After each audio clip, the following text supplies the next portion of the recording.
DSLR cameras ప్రతి ఒక్కళ్ళు ఇది కొనుక్కోవాలనుకుంటారు అండ్ దీని ద్వారా ఫోటోలు వీడియోలు తీసుకోవాలనుకుంటారు. బట్ నన్ను అడిగితే అమ్మో దీన్నైతే తీసిరేయండి, ఎందుకంటే కొంచెం expensive. Almost all mobile phones ని వీటిల్ని ఓవర్టేక్ చేసేటువంటి టైం వచ్చిందనే చెప్పుకోవచ్చు. దీని ద్వారా ఫోటోగ్రాఫ్స్ ఏవైతే ఉన్నాయో రియల్లీ ఆసమ్. ఇది ఏంటి అని అనుకుంటున్నారా? ఎస్, ఈ రోజే అఫీషియల్ గా వివో కంపెనీ మన ఇండియాలో లాంచ్ చేసినటువంటి Vivo X90 pro mobile phone. Total దీంట్లో రెండు మొబైల్ ఫోన్స్ ఉంటాయి, X90 మరొకటి X90 ప్రో. సో ఇప్పుడు మనం చూసేది అన్బాక్స్ చేసేది కూడా X90 ప్రో. మెయిన్ గా ఇదే హై ఎండ్ దాంట్లో, అలాగే దీంట్లో కెమెరా సెగ్మెంట్ లో, అలాగే వీడియోగ్రఫీలో కూడా ఇది ఫెంటాస్టిక్. వీళ్ళు జీస్ లెన్స్ తోటి కొలాబరేట్ అవుతూ ఈ మొబైల్ ఫోన్ ని మన ముందు తీసుకొస్తున్నారు. లైక్ OnePlus మీరు చూస్తున్నారు అన్నట్టయితే హెసెల్ బ్లేడ్ తోటి, అలాగే షామీ వచ్చేటప్పటికి మీకు లైకా తోటి ఏ విధంగా కొలాబరేషన్ చూస్తుంటామో సేమ్ అదే విధంగా జీస్ అనే వాళ్ళు ఎక్కువగా వీళ్ళు కెమెరాకి సంబంధించినటువంటి, అది కూడా డిఎస్ఎల్ఆర్ కెమెరాకి సంబంధించినటువంటి లెన్స్ ఈ పార్ట్ చూసారా, దీన్ని తయారు చేస్తుంటారు. వాళ్ళే దీని లోపల లెన్స్ ను కూడా తయారు చేయడం జరిగింది. ఇవే కాదు, దీంట్లో మరికొన్ని ఫీచర్స్ కూడా మన ముందుకు రావడం జరిగింది. అవేంటి అనేది డీటెయిల్ గా ఈ వీడియోలో మనం డిస్కస్ చేద్దాం. ఫస్ట్ ఆఫ్ ఆల్ అన్బాక్సింగ్ అయితే చూసేయండి, ఆ తర్వాత మరిన్ని విషయాలు అయితే మనం మాట్లాడుకుందాం. Hi, this is Vasu again. Video like చేయకపోతే లైక్ చేయండి అబ్బా, అలాగే ఛానల్ ఇంకా సబ్స్క్రైబ్ చేసుకోకపోతే చేసుకోండి. అమేజింగ్ కంటెంట్ రాబోతుంది. Welcome to my channel Vasu tech vlogs. So ఇది friends Vivo X90 pro coengineered with Zeiss lens అని చెప్పి మనకి ఇక్కడ రావడం జరిగింది. Left and right Vivo branding తో పాటు టాప్ దీని వేరియంట్ ఇది 12+256GB, అలాగే బాటమ్ ఏం లేదు. దీనికి సంబంధించినటువంటి ప్రైస్ 91,900 అని ఉంది. ఇంకా అఫీషియల్ గా నేను ఇది అన్బాక్స్ చేసేటప్పటికైతే ఇంకా లాంచ్ కాలేదు. లాంచ్ అయిన వెంటనే దీని ప్రైస్ ఎంత ఏంటి అనేది నేను డిస్క్రిప్షన్ లో ప్రొవైడ్ చేస్తాను. సో ఇక్కడ మనకు పంపించినటువంటి కలర్ లెజెండరీ బ్లాక్ అండ్ సార్ వాల్యూస్ కూడా మన ఇండియన్ స్టాండర్డ్స్ కి లోబడే ఉన్నాయి. 5G బ్యాండ్స్ మీరు ఒకసారి చూసారంటే 5G బ్యాండ్స్, వామ్మో చాలా ప్రీమియం గా ఉంది. బాక్స్ అయితే బాక్స్ ఓపెన్ చేసి లోపల కంటెంట్స్ ఇంకా ఎంత ప్రీమియం గా ఉన్నాయి ఏంటి అనేది ఒక లుక్ వేసేద్దాం. ఇక బాక్స్ ఓపెన్ చేయగానే మనకి ఇనిషియల్ గా డివైస్, సో ఇక్కడ మనకు ఒక బాక్స్ ప్రొవైడ్ చేశారు. ఆఫ్ కోర్స్ దీనిలో ఏముంటుందో మీ అందరికి తెలిసిందే. ఎస్, మనకి TPU కేస్ తో పాటు ఇంకా ఇటు సైడ్ మనకి మరొక బాక్స్ ను కూడా ప్రొవైడ్ చేశారు. Type-C to Type-C కేబుల్ ని మనకు ప్రొవైడ్ చేశారు. ఫైనల్లీ 120 వాట్స్ కి సంబంధించినటువంటి చార్జర్ బ్రిక్ ని కూడా మనకు ప్రొవైడ్ చేశారు. ఇక ఫైనల్లీ సిమ్ ఎజెక్టింగ్ పిన్ మనకి ప్రొవైడ్ చేశారు బాక్స్ లో. అంతే, అపార్ట్ ఆఫ్ దిస్ ఇక బాక్స్ లో అయితే ఏమీ లేదు. సో దీన్ని నీట్ గా వీళ్ళు ర్యాప్ చేసి అయితే పంపించారు. కెమెరా బంప్ అయితే simply super. So first initial గా మొబైల్ ఫోన్ చూసారు అన్నట్లయితే కనుక ఎక్స్ట్రీమ్ ఇమేజినేషన్ అని చెప్పి, అలాగే జైస్ తో పాటు మనకి డ్యూయల్ టోన్ కి సంబంధించినటువంటి ఫ్లాష్ ని మన ముందు తీసుకొని రావడంతో పాటు ఇక్కడ T-స్టార్ కోటింగ్ ని కూడా మనకు ప్రొవైడ్ చేయడం అయితే జరిగింది. విచ్ యూజువల్ గా మనం జీస్ లెన్స్ లో T-స్టార్ కోటింగ్ లో మనం రెగ్యులర్ గా చూస్తూనే ఉంటాం. అండ్ బ్యాక్ సైడ్ అంతా కూడా లెదర్ ఫినిష్ తో పాటు వివో అనేటువంటి బ్రాండింగ్ ఇక్కడ మనకి గ్లాసీలో ప్రొవైడ్ చేశారు. చూడటానికి మాత్రం సూపర్ ప్రీమియం లాగా మనకు కనపడటం జరుగుతుంది. సైడ్స్ అంతా కూడా అల్యూమినియం ఫ్రేమ్ ని మనకి యూజ్ చేయడం జరిగింది. రైట్ సైడ్ మీకు volume up and down button తో పాటు power on off button, bottom చూసారంటే స్పీకర్ గ్రిల్, అలాగే Type-C communication port, primary microphone తో పాటు సిమ్ కార్డ్ స్లాట్, అలాగే లెఫ్ట్ సైడ్ ఏం లేదు, టాప్ ప్రొఫెషనల్ ఫోటోగ్రఫీ అనేటువంటి బ్రాండింగ్ తో పాటు మనకి ఇక్కడ సెకండరీ నాయిస్ క్యాన్సిలేషన్ మైక్రోఫోన్, అలాగే మనకి IR బ్లాస్టర్ ని కూడా ప్రొవైడ్ చేశారు. ఇక ఫ్రంట్ వచ్చేటప్పటికి మనకి కర్వ్డ్ డిస్ప్లే తో పాటు స్క్రీన్ ప్రొటెక్టర్ ని కూడా మనం ఇక్కడైతే చూడొచ్చు. ఒకసారి దీంట్లో మనకి సిమ్ కార్డ్ స్లాట్ కూడా ఎలా ఇచ్చారు ఏంటి అని చూద్దాం. మోస్ట్లీ మనకి హై అండ్ ప్రీమియం ఫ్లాగ్షిప్ అన్నిటిలో కూడా డ్యూయల్ నానో సిమ్ కార్డ్స్ ని మనకు ప్రొవైడ్ చేయడంతో పాటు సిమ్ కార్డ్ దగ్గర మనకి గ్యాస్ కిట్ ని కూడా ప్రొవైడ్ చేశారు. సో సాధ్యమైనంత వరకు త్వరగా వాటర్ లోపలికి వెళ్ళటం అనేది కూడా అసాధ్యమని మనం చెప్పుకోవచ్చు. ఇక దీనిలో మనకు ప్రొవైడ్ చేసినటువంటి TPU కేస్ కూడా మనం ఒకసారి అయితే ప్లేస్ చేసి చూద్దాం. సో ఓకే, డీసెంట్ అని అంటాను, బట్ ఆఫ్టర్ మార్కెట్ ఇంకా మీకు బెటర్ దొరికే అవకాశం ఉంది. బట్ ఇది కెమెరా బంప్ ని అయితే ప్రొటెక్ట్ చేస్తుంది. అంటే సాధారణంగా మన ఫోన్లు ఇట్లా టేబుల్ మీద ప్లేస్ చేసినప్పుడు కెమెరా బంప్ ని మాత్రం ఇది ప్రొటెక్ట్ చేయడం అనేది జరుగుతుంది. సో ఫ్రెండ్స్ చూసారు కదా అన్బాక్సింగ్ వీడియో అయితే. ఫస్ట్ ఆఫ్ ఆల్ దీంట్లో ఉండేటువంటి కెమెరా సెగ్మెంట్ గురించి మనం మాట్లాడుకుందాం. దీంట్లో బేసిక్ గా మీకు 3 సెన్సార్స్ ఉండడం జరుగుతుంది. ఒకటి 50 మెగాపిక్సెల్, ఇది ప్రైమరీ సెన్సార్. మరొక 50 మెగాపిక్సెల్, ఇది పోర్ట్రేట్ లేదా డెప్త్ ఎఫెక్ట్ కోసం మనం ఎక్కువగా వాడుతుంటాం. అఫ్ కోర్స్ అదే మీకు DSLR లెవెల్ అవుట్పుట్ ని అయితే తీసుకొని రావడం జరుగుతూ ఉంటుంది. అలాగే ఫైనల్ గా 12 మెగాపిక్సెల్ కి సంబంధించినటువంటి టెలిఫోటో లెన్స్ ని కూడా మన ముందు తీసుకొచ్చారు. మొదటి ప్రైమరీ సెన్సార్ ఏదైతే ఉందో 1-inch సెన్సార్ IMX సోనీకి సంబంధించినటువంటి 989 sensor which comes with aperture 1.75 తో మన ముందు తీసుకొని రావడం జరిగింది. అండ్ దీంతో పాటు పాటు ప్యారలల్ గా దీనిలో మనకి డెడికేటెడ్ గా కెమెరా ప్రాసెసింగ్ కోసం ఇచ్చినటువంటి V2 చిప్ ఏదైతే ఉందో రెండు కలిపి అద్భుతాలే చేస్తున్నాయని చెప్పుకోవచ్చు. ఈవెన్ దీని పైన అంటే కెమెరా పైన ఉండేటువంటి ఈ గ్లాస్ ఏదైతే ఉందో లెన్స్ పైన కూడా వీళ్ళు T-Star కోటెడ్ లెన్స్ అయితే మన ముందు తీసుకొచ్చారు. బేసికల్లీ దీనివల్ల అడ్వాంటేజ్ ఏంటి అంటే డైరెక్ట్ సన్ ని కూడా మీరు ఫోటోగ్రాఫ్ ని క్యాప్చర్ చేసేటప్పుడు ఆ ఎక్స్పోజర్ ఏదైతే ఉందో దాన్ని మాక్సిమం రెడ్యూస్ చేయడం జరుగుతుంది. సింపుల్ గా చెప్పాలి అన్నట్లయితే మీకు అర్థమయ్యే భాషలో జస్ట్ మనం బయట ఎండని డైరెక్ట్ గా చూడలేం. అదే సన్ గ్లాసెస్ పెట్టుకుంటే మనం చూడగలం కదా, ఆ ఎక్స్పోజర్ మొత్తాన్ని ఇది ఎలా కట్ ఆఫ్ చేస్తూ ఉంటుందో సేమ్ ఇది కూడా T-Star కోటింగ్ తోటి రావడం అయితే జరుగుతుంది. So which is amazing kind of photographs అయితే మీరు ఇక్కడ క్యాప్చర్ చేయొచ్చు. రియల్లీ డీటెయిలింగ్ అయితే చాలా బాగుంది. ముఖ్యంగా షార్ప్నెస్ కావచ్చు, HDR కలర్ లో ఫోటోగ్రఫీస్ క్యాప్చర్ చేసేటప్పుడు మాత్రం ఇది సింప్లీ ఫ్యాంటాస్టిక్. ఈవెన్ ఇందులో ఉండేటువంటి ఇంటిగ్రేటెడ్ V2 చిప్ ఏదైతే ఉందో లో లైటింగ్ లో అండ్ ఇది ఇంకా పిక్చర్ ని ఎన్హాన్స్ చేసి మనకి ఇందులో చూపించడం అయితే జరుగుతుంది. సో ఇంతేకాదు ఒకవేళ లో లైట్ ఫోటోగ్రఫీలో మీరు వీడియోస్ ని రికార్డ్ చేస్తున్నా గానీ చాలా చాలా చాలా బాగా అవుట్పుట్ రావడం అయితే జరుగుతుంది. సో ముఖ్యంగా ఎక్కడన్నా బయట అకేషన్ కి వెళ్ళినప్పుడు లేదన్నట్లయితే బర్త్డే సెలబ్రేషన్స్ చేసుకున్నప్పుడు లో లైటింగ్ కండిషన్స్ లో వీడియోస్ మిస్ అవుతున్నాము అని అనుకునే వాళ్ళకి, ఇంకా లో లైటింగ్ లో ఒక ప్రొఫెషనల్ గ్రేడ్ కెమెరా అవుట్పుట్ తీసుకోవాలనుకుంటున్న వాళ్ళు మాత్రం definitely you should have a look on this. Even ఇదే కాదు, దీంట్లో optical image stabilisation normal standard తో పాటు అల్ట్రాలో మీకు ఏమవుతుందంటే optical image stabilisation plus electronic image stabilisation రెండు కలిపి పనిచేస్తూ ఉంటాయి కాబట్టి స్టెబిలిటీ అనేది చాలా బాగుండటంతో పాటు దీంట్లో హారిజన్ లైన్ కూడా మన ముందు తీసుకొని రావడం జరిగింది. అంటే బేసిక్ గా ఫర్ ఎగ్జాంపుల్ మీరు ఇలా పెట్టి వీడియో రికార్డ్ చేస్తున్నారు, సో దీన్ని మీరు ఇట్లా టర్న్ అరౌండ్ చేసినా గానీ మీకు ఇందులో ఉండేటువంటి వీడియో ఏదైతే ఉందో రొటేట్ అయితే అవ్వదు. ఒకవేళ మనకి ఎనీ డైరెక్షన్ లో తీసిన ఒకే విధమైనటువంటి వీడియో క్వాలిటీ అవుట్పుట్ రావాలనుకుంటే మీకు ఇది ఉపయోగపడడం జరుగుతుంది. ఈవెన్ నైట్ స్పోర్ట్స్ మోడ్ కూడా మనకి ప్రైమరీ సెన్సార్ తోనే వర్క్ అవడం జరుగుతుంది. సెకండ్ 50 మెగాపిక్సెల్ సెన్సార్ పోర్ట్రేట్ కోసం ఇదే మీకు DSLR ని రీప్లేస్ చేయగలిగేటువంటి అవుట్పుట్ ప్రొఫెషనల్ ఫోటోగ్రాఫ్స్ అయితే ఇవ్వటం జరుగుతూ ఉంటుంది. అండ్ అఫ్ కోర్స్ ఇది జైస్ లెన్స్ తోటి రావటం వల్ల మీకు రకరకాల కెమెరా మాడ్యూల్స్ కి సంబంధించి లైక్ బొటేర్, సోనార్, అలాగే ప్లెగార్, డిజిటాగ్, అలాగే సినిమాటిక్, అలాగే సినీ ఫ్లేర్, ఈవెన్ న్యాచురల్, ఇలా రకరకాల కేటగిరీస్ కి సంబంధించినటువంటి పోర్ట్రేట్ ఫోటోగ్రాఫ్స్ అయితే మీరు క్యాప్చర్ చేసుకునేటువంటి ఫెసిలిటీని అయితే మనకి ఇది ప్రొవైడ్ చేయడం జరిగింది, విచ్ ఈస్ కూల్ థింగ్. అసలు మెయిన్ కెమెరా ఇంకా చెప్పాలంటే కంపెనీ బ్రాండ్ కూడా హైలైట్ చేస్తుంది దీనిలోనే. ఇక మరొక 12 మెగాపిక్సెల్ కి సంబంధించినటువంటి సెన్సార్ ని మన ముందు తీసుకొచ్చారు. దీంట్లో మీకు అప్ టు 40x దాకా మీకు జూమ్ రావడం అయితే జరుగుతుంది. సో డైరెక్ట్ గా మీరు 20x దాకా మీరు ఆప్టికల్ జూమ్ ని, అలాగే మరొక 20x దాకా డిజిటల్ జూమ్ ని మనకి ఇందులో ప్రొవైడ్ చేయడం జరిగింది. సో జూమింగ్ లో డీటెయిలింగ్ అనేది పర్వాలేదు, ఓకే. ఒకవేళ మీకు జూమింగ్ మెయిన్ ప్రయారిటీ అయినట్లయితే కనుక మార్కెట్ లో మీకు ఇంకా బెటర్ పెర్ఫార్మ్ చేసే చాలా ఉన్నాయి. బట్ ఈ పర్టికులర్ సెగ్మెంట్ లో వీళ్ళు ఎక్కువగా కాన్సన్ట్రేట్ చేస్తుంది ప్రైమరీ అలాగే పోర్ట్రేట్ సెన్సార్స్ మాత్రమే.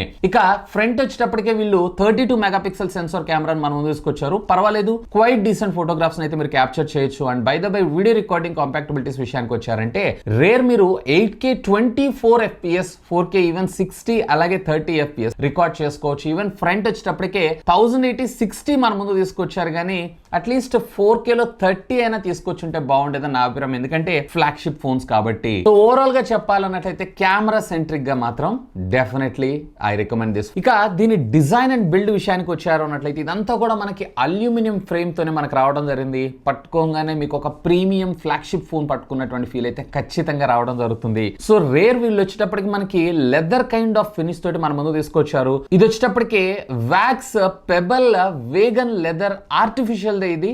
సో న్యాచురల్ లెదర్ అయితే ఏం కాదు.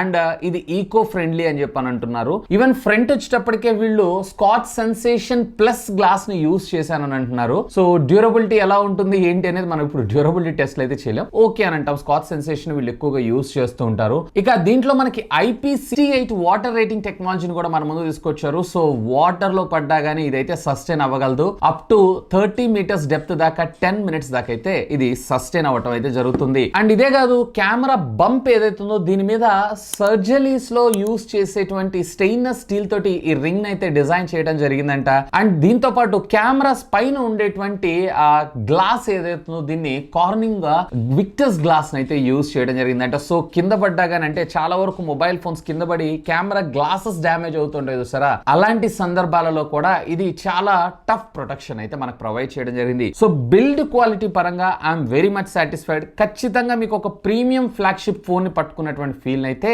ఇది క్రియేట్ చేయగలదు. టోటల్ ఫోన్ వచ్చేటప్పటికే మీకు 9.4 mm థిక్నెస్ గా రావడం జరుగుతుంది. అండ్ టోటల్ ఓవరాల్ గా ఫోన్ వచ్చేటప్పటికే మీకు 214 grams, అలాగే మరొక టీపీయూ కేసు వేశారంటే మరొక 20 గ్రాములు పెరిగే అవకాశం ఉంది. అంటే ఓవరాల్ గా మీకు అరౌండ్ 235-240 grams దాకా రావడం జరుగుతుంది. ఆశ్చర్యపడాల్సిన విషయం లేదు. నా ఐఫోన్ జనరల్ గా వితౌట్ టీపీయూ కేసు 242 grams దాకా వస్తుంది. సో నాకైతే ఇంకా చెప్పాలంటే దీనికన్నా అంటే ఐఫోన్ కన్నా నాకు వివో X90 Pro Plus ఏదైతే ఉందో లైట్ వెయిట్ అనిపిస్తుంది. సో డిజైన్ పరంగా ఐఎమ్ వెరీ మచ్ సాటిస్ఫైడ్. ఇక దీంట్లో మరొక హైలైట్ ఫీచర్ వచ్చేటప్పటికే దీనిలో ఉండేటువంటి డిస్ప్లే 6.78 inches కి సంబంధించినటువంటి ఫుల్ హెచ్డి ప్లస్ డిస్ప్లే ని మన ముందు తీసుకొచ్చారు. అఫ్ కోర్స్ ఇది AMOLED 120 Hz రిఫ్రెష్ రేట్ తో పాటు మనకి ఇది Q9 లూమిసెంట్ మెటీరియల్ తోటి దీన్ని డిజైన్ చేయడం అయితే జరిగింది. బేసికల్లీ దీని వల్ల వచ్చినటువంటి అడ్వాంటేజ్ ఏంటంటే పవర్ కన్సంప్షన్ ఏదైతే ఉందో చాలా తక్కువగా ఇది కన్సూమ్ చేయడంతో పాటు ఆ blue light filter almost integrated రావడం జరుగుతుంది. సో మాక్సిమం టు మాక్సిమం ఇది ఇందులో నుంచి వచ్చేటువంటి ఎమిట్ చేసే బ్లూ లైట్స్ని ఇది కట్ ఆఫ్ చేయడం జరుగుతుంది. బేసికల్గా మనం ఎక్కువగా స్క్రీన్ ఆన్ టైంని యూజ్ చేసినా లేదన్నట్లయితే చిన్నపిల్లలు మొబైల్ ఫోన్ వాడుతున్నారు, మళ్ళీ వాళ్ళ కళ్ళకి ఎఫెక్ట్ అయ్యేటువంటి అవకాశం ఉందని అనుకున్నా కానీ మాక్సిమం ఇదైతే ప్రొటెక్ట్ చేయడం జరుగుతుంటుంది. దీంతో పాటు ఇది వచ్చేటప్పటికి HDR 10+ బిట్ ప్యానల్ ని మన ముందు తీసుకొచ్చారు. 1.07 బిలియన్ కలర్స్ ని ఇది జనరేట్ చేయడం జరుగుతుంది. సో కలర్ సాచురేషన్ లెవెల్స్ ఇవన్నీ కూడా ఫెంటాస్టిక్. ఈవెన్ ప్యానల్ కూడా మనకి 4K కంటెంట్ కి అయితే సపోర్ట్ చేయడం జరుగుతుంది. అండ్ ఇందులో మనకి PWM DC డిమ్మింగ్ కూడా మనకి 2610 Hz గా మన ముందు తీసుకొచ్చారు. బేసికల్లీ దీని వల్ల మనకు వచ్చినటువంటి అడ్వాంటేజ్ ఏంటి అంటే ఈవెన్ మీరు బ్రైట్నెస్ అనేది లో పెట్టుకున్నా లేదా లో లైటింగ్ కండిషన్ లోకి వెళ్ళినా ఆ స్క్రీన్ ఫ్లిక్కరింగ్ అనేది దానికి తగ్గట్టుగా అడ్జస్ట్ అవడం ఉంటుంది కాబట్టి మన కళ్ళకి ఎఫెక్ట్ అయ్యేటువంటి అవకాశాలు చాలా చాలా చాలా తక్కువగా ఉంటుంది. అంటే ఎక్కువసేపు మీరు స్క్రీన్ ఆన్ టైం చూసినా. ఇదే కాదు దీంట్లో మనకి ఒకవేళ ఇండోర్ కండిషన్ లో వాడుతున్నారు అంటే మాక్సిమం బ్రైట్నెస్ నిట్స్ వచ్చేటప్పటికే 1100 దాకా. సో ఒకవేళ మీరు అవుట్డోర్ కండిషన్ లో వాడుతున్నారు అన్నట్లయితే కనుక 1300 నిట్స్ దాకా మనకు వెళ్ళడం జరుగుతుంది. అఫ్ కోర్స్ అవుట్డోర్ కండిషన్ లో బ్రైట్నెస్ నిట్స్ కూడా పర్వాలేదు, బానే ఉంది. డిస్ప్లేలో మనకి ఇంత ఎన్రిచ్డ్ గా కలర్ ఎక్స్పీరియన్స్ కూడా బెటర్ గా రావడం కోసం ఇందులో కూడా మనకి V2 చిప్ ని ఇంటిగ్రేట్ చేయడం అయితే జరిగింది. అఫ్ కోర్స్ ఇది కెమెరా అలాగే డిస్ప్లే రెండింటిని కూడా ఇది ప్రాసెస్ అయితే చేయగలదు.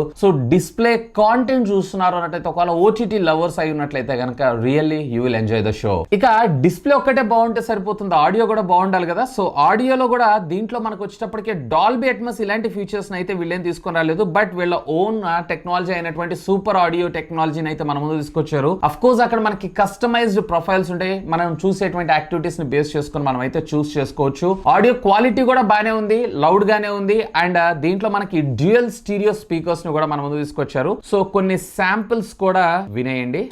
సో వినండి ఇప్పుడు మీకు లెఫ్ట్ రైట్ అలాగే హోల్డ్ చేసి పట్టుకున్నారు అన్నట్లయితే కనుక మీకు రెండింటి ద్వారా రావడం జరుగుతుంది. సో ఆడియో క్వాలిటీ కూడా లౌడ్ గానే ఉంది అండ్ క్వాలిటీ కూడా చాలా బాగుంది. ఇక దీనిలో మెయిన్ ప్రాసెసర్ విషయానికి వద్దాం. సో దీంట్లో మనకి మీడియాటెక్ డైమెన్సిటీకి సంబంధించినటువంటి 9200+ చిప్ సెట్ ని మన ముందు తీసుకొచ్చారు. సో 4 nm బిల్ఫిట్ టెక్నాలజీ మీద డిజైన్ చేసినటువంటి ఒక octa core processor. Maximum clock speed వచ్చేటప్పటికి మీకు 3.05 GHz గా మనకి రావడం జరుగుతుంది. ఇక దీంట్లో మనకి ర్యామ్ LPDDR5X టెక్నాలజీకి సంబంధించినటువంటి ర్యామ్ అలాగే UFS 4.0 ని మన ముందు తీసుకొచ్చారు. So read and right speeds కూడా పర్వాలేదు, బానే ఉంది. దీంట్లో మీకు ఒకే ఒక వేరియంట్ ఉంటుంది 12 + 256 GB. So 12 + 8 GB of virtual RAM ని మన ముందు తీసుకొచ్చారు. అంటే ఓవరాల్ గా 20 GB. అది కూడా మీకు 20+ యాప్స్ ఎక్కువగా మల్టీ టాస్కింగ్ రన్ చేస్తున్నారంటే యూజ్ అవుతుంది కానీ నార్మల్ గా అయితే పెద్దగా దీని వల్ల ఉపయోగం అయితే ఉండదు. అండ్ 256 GB స్టోరేజ్ ఇచ్చారు చూసారా, ఇది అట్లీస్ట్ 512 GB తీసుకొచ్చుంటే బాగుండేది అనిపించింది. ఎందుకంటే అడిషనల్ గా మనకి మెమరీ కార్డ్ స్లాట్ ఉండదు కాబట్టి ఏదైనా మనం ఆ 256 GB స్టోరేజ్ లోనే అడ్జస్ట్ అవ్వాల్సి ఉంటుంది. అండ్ ఇంత హై క్వాలిటీకి సంబంధించినటువంటి ఇమేజెస్ ని క్యాప్చర్ అలాగే వీడియోస్ ని క్యాప్చర్ చేసినప్పుడు స్టోరేజ్ కూడా ఇంకొంచెం బెటర్ గా తీసుకొచ్చుంటే బాగుండేదని నా అభిప్రాయం. అంటే 512 వేరియంట్ ని తీసుకొచ్చుంటే. ప్రైస్ యాజ్ ఆఫ్ నౌ అయితే నాకు తెలియదు. సో ప్రైస్ ని బట్టి మళ్ళీ దీని డెసిషన్ కూడా చేంజ్ అయ్యే అవకాశం ఉంది. అండ్ దీంతో పాటు ఒకవేళ మీరు కనుక గేమర్ అయి ఉన్నట్లయితే ప్రో లెవెల్లో మీరు గేమింగ్ కూడా యూజ్ చేయొచ్చు. ఈవెన్ నేను ఇందులో PUBG టెస్ట్ చేశాను. సో ఇందులో హెచ్డీలో వచ్చేటప్పటికే ఆల్మోస్ట్ అన్నిటిని ఇంక్లూడింగ్ అల్ట్రా హై డెఫినేషన్ దాకా మనకు సపోర్ట్ చేయడం జరుగుతుంది. అండ్ UHD లో వచ్చేటప్పటికే కమింగ్స్ ఉంది, ఎందుకంటే ఇంకా మన పబ్జీ ఇండియాలో అఫీషియల్ గా లేదు కాబట్టి, ఆప్టిమైజ్ కాలేదు కాబట్టి మరికొన్ని రోజులు అయితే మనం వెయిట్ చేయాల్సి ఉంటుంది. ఎలాంటి హ్యాంగ్ లాగు లేకుండా, ఈవెన్ ఒకవేళ మీరు కనుక ప్రో గేమర్ అయి ఉన్నట్లయితే డెఫినెట్లీ ఎలాంటి గేమ్స్ అయినా కానీ ఇది చాలా సింపుల్ గా హ్యాండిల్ చేయగలదు. ఇక హీటింగ్ విషయానికి అంటారా, దీంట్లో మనకి లార్జర్ వేపర్ కూలింగ్ ఛాంబర్ ని కూడా మన ముందు తీసుకొచ్చారు కాబట్టి ఎంతసేపు మీరు హెవీగా గేమ్ ఆడుకున్నా గానీ so maximum to maximum 46-47 degrees దాకా వెళ్తుంది, కానీ ఇంకా అంతకు మించి అయితే ఏం లేదు. అది కూడా పీక్ సమ్మర్ లో నేను టెస్ట్ చేసింది. ఒకవేళ మళ్ళీ మీకు చలికాలం వచ్చేటప్పటికే ఇది నార్మల్ అండర్ కంట్రోల్ లోనే వచ్చేటువంటి అవకాశం ఉంది. ఓవరాల్ గా హీట్ మేనేజ్మెంట్ మాత్రం ఫుల్లీ సాటిస్ఫైడ్. ఇక దీనిలో ఆపరేటింగ్ సిస్టమ్ విషయానికి వచ్చారంటే Android 13 out of the box fun touch OS. So bloatware ఉంది ఈ ఫ్లాగ్షిప్ లో ఇవ్వకుండా ఉండుంటే బాగుండేది అనిపించేది. ఇంకొంచెం వీళ్ళ యూజర్ ఎక్స్పీరియన్స్ ని బెటర్ గా తీసుకొచ్చి ఉంటే బాగుండేదని నా అభిప్రాయం. అండ్ దీంట్లో మీకు వచ్చేటప్పటికి డిఫాల్ట్ గా గూగుల్ డైలరీ ఉంటుంది. కాల్ రికార్డ్ చేసేటప్పుడు అవతల వాళ్ళకైతే నోటిఫికేషన్ వెళ్తుంది. నేనైతే కోడ్స్ చెక్ చేసి కూడా డిఫాల్ట్ వివో డైలర్ తెద్దామని ట్రై చేస్తాను, కానీ వర్కౌట్ అవ్వలేదు. అండ్ ఈవెన్ మెసేజింగ్ యాప్ కూడా మనకి గూగుల్ మెసేజింగ్ యాప్ ని మనకు ప్రొవైడ్ చేయడం జరిగింది. సో దీంట్లో ఆపరేటింగ్ సిస్టమ్ అప్డేట్స్ విషయానికి వచ్చారంటే మరొక 2 మేజర్ అప్గ్రేడ్స్ అంటే Android 14 అలాగే Android 15 మనకు ప్రొవైడ్ చేస్తారంట. 3 years పాటు సెక్యూరిటీ ప్యాచెస్ మనకు ప్రొవైడ్ చేస్తారంట. దీన్ని 3+4 తెచ్చుంటే బాగుండేదని నా అభిప్రాయం. ఇక దీనిలో బ్యాటరీ విషయానికి వచ్చారంటే 4870 mAh ఆఫ్ ద బ్యాటరీని మన ముందు తీసుకొచ్చారు, which comes with 120 watts of fast charging technology. Dual cell battery charging టెక్నాలజీని ఇందులో ఇంటిగ్రేట్ చేశారు. సో మీకు బ్యాటరీ ఫాస్ట్ గా ఛార్జ్ అవుతే మళ్ళీ బ్లాస్ట్ అవుతుందేమో, హీట్ అవుతుందేమో, ఇలాంటి బాధలు పడాల్సిన అవసరం లేకుండా ప్రాపర్ గా ఇదైతే మొత్తం కంప్లీట్లీ కంట్రోల్ చేయగలదు. అండ్ దీన్ని 0 to 100% రీఛార్జ్ చేయడానికి అప్రాక్సిమేట్లీ మీకు వచ్చేటప్పటికి 27-28 మినిట్స్ దాకా టైం తీసుకోవడం అయితే జరుగుతుంది. 0 to 100% నేను చెప్తుంది. అండ్ దీంట్లో మనకి 50 watts కి సంబంధించినటువంటి వైర్లెస్ ఛార్జర్ టెక్నాలజీని కూడా మన ముందు ప్రొవైడ్ చేయడం అయితే జరిగింది. బట్ రివర్స్ వైర్లెస్ ఛార్జింగ్ టెక్నాలజీని అయితే మనకి ఇందులో ప్రొవైడ్ చేయలేదు. అది కూడా ప్రొవైడ్ చేస్తుంటే బాగుండేది అనిపించింది. ఆల్మోస్ట్ ఆల్ మీకు ఈవెన్ 5G ఆన్ చేసుకున్న ఏ డే పర్ఫెక్ట్ గా మీకు ఇందులో బ్యాటరీ బ్యాకప్ రావడం అయితే జరుగుతుంది. ఇంట్లో డెడికేటెడ్ గా 2 ఫిజికల్ సిమ్స్ తో పాటు 2 ఈ సిమ్స్ ను కూడా మనం వేసుకోవచ్చు, విచ్ ఇస్ గుడ్ థింగ్. అంటే ఒకవేళ మీరు వేరే కంట్రీ ఫ్రీక్వెంట్ గా ట్రావెల్ చేస్తున్నారు అన్నట్లయితే సెకండ్ సిమ్ లో మీరు ఈ సిమ్స్ అయితే యాడ్ చేసుకోవచ్చు. అండ్ దీంతో పాటు వీళ్ళు ఇంటర్నేషనల్ వారంటీని కూడా ప్రొవైడ్ చేస్తున్నారు, which is majorly a good thing. ఇప్పటిదాకా మనకి ఒకే ఒక బ్రాండ్ యాపిల్ ప్రొవైడ్ చేస్తూ ఉంటుంది త్రూట్ ఇంటర్నేషనల్ వారంటీ. అంటే ప్రపంచంలో ఎక్కడికి వెళ్ళినా కానీ, ఏ సర్వీస్ సెంటర్ కి వెళ్ళినా కానీ, అంటే యాపిల్ ఆథరైజ్ సర్వీస్ సెంటర్ కి వెళ్ళి మీరు సర్వీస్ చేసుకోవచ్చు. సేమ్ అదే విధంగా వివో కూడా మనకు ప్రొవైడ్ చేయడం జరిగింది, విచ్ ఇస్ గుడ్ మూవ్. ఇక wire and wireless communication features విషయానికి వచ్చారంటే దీంట్లో డ్యూయల్ బ్యాండ్ వైఫై తో పాటు వైఫై 6 సపోర్ట్ చేయడం జరుగుతుంది, బ్లూటూత్ 5.2 టెక్నాలజీ,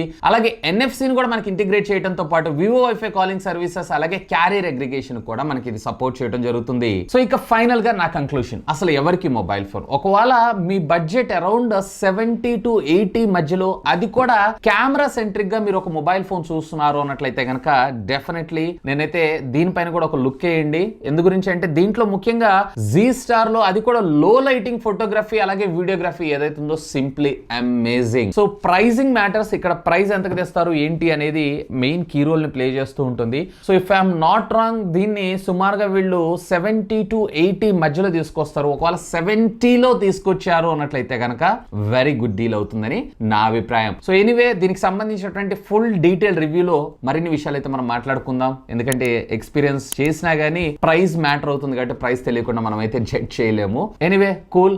సో ఫుల్ రివ్యూలో మనం మిగతా విషయాలన్నిటి గురించి కూడా మాట్లాడుకుందాం. That's all for today. This is Vasu signing off. Have a great day.